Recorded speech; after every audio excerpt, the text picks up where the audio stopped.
Merrill Memo with Matthew Dickerson from Dubbo Regional Council.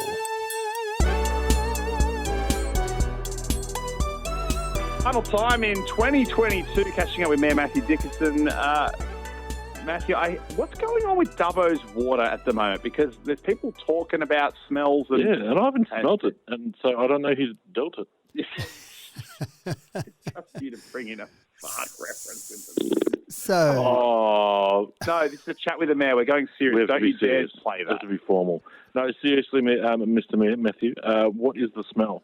Have you ever heard of geosmin? Because I've never heard of geosmin until recently. Apparently, I think I went to school with her. Yeah, Hugh Jackman. Cousin. we've got an earthy smell in our water. Some people even say an earthy taste. I'm a bit like you, Matho. I have not been able to smell or taste any difference in the water, but obviously I'm not a super sniffer. Some people have, and we've investigated it. The first thing was to make sure that our water was being delivered to the correct standards. So it is being delivered to the correct standards. There's no need to boil your water.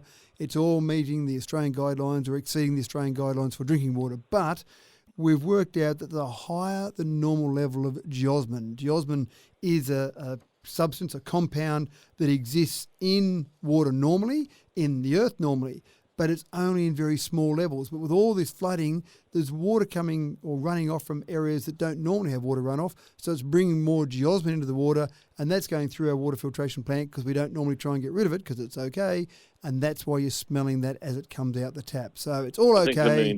Block your nose when you have a drink and everything's okay. Yeah, so the $1 million question is it harmful? And you're saying no. I'm saying no. Again, we drink it normally. We just don't drink it in the higher quantities we're getting now. So it's okay to drink, okay to smell. It's a bit unpleasant maybe, but again, it's not going to do you any harm. I'm still wrapped up in the fact that the mayor said he's not a super sniffer moments after playing a fart sound effect on the radio. I don't think you're allowed to be, Your Honour. Let's talk about new resident guides. It's better for new residents coming to town. It is very cool. One of the things that we really love when people come to town is to welcome them with open arms. We like to see them come and visit and never leave us. We want them to be a really part of the community.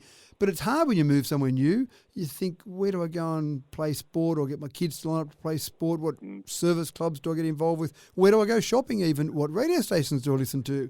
So all of those things and all of this information is contained within a 36-page document. So when new residents come here, we say, welcome to Dubbo. Here's a guide to tell you a whole range of things about Dubbo to give you some head start on the things you've got to set up in your day-to-day life. Because it would be a bit daunting moving to somewhere new and trying to get in part of the community would be very difficult.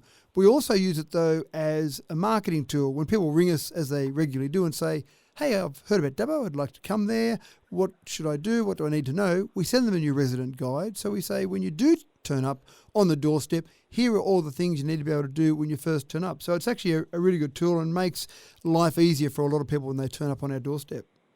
Yeah, I remember actually when I came from Melbourne, went to a new resident night, whole bunch of people there, and it was fantastic. So I think it's a great initiative, and it's just gotten better and better over time. When did you come to Dubbo from Melbourne?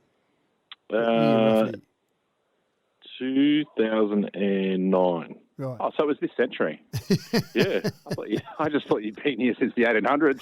Yeah, I was here just 3 years before it was deemed a city. Village, yeah. Yeah.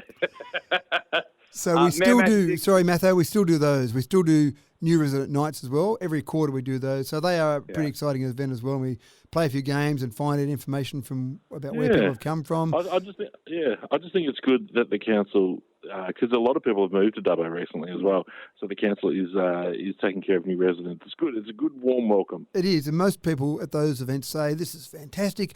I've been to a few different places in my life and no one's ever welcomed us like this. It's great to actually be involved and understand about council and understand about all these things that happen in Dubbo. So it is a really exciting night, but we do like to welcome people, and I think Dubbo is a very welcome community.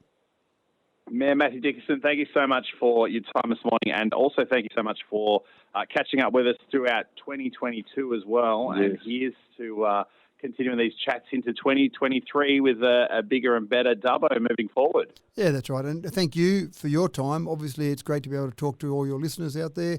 Give them we do give an update sometimes, don't we, on things? After we get past the triviality talk, we get to some serious stuff.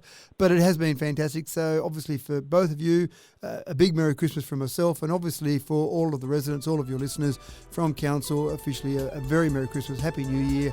And obviously we want people to be safe out there, to be sensible, but still make sure you enjoy yourselves.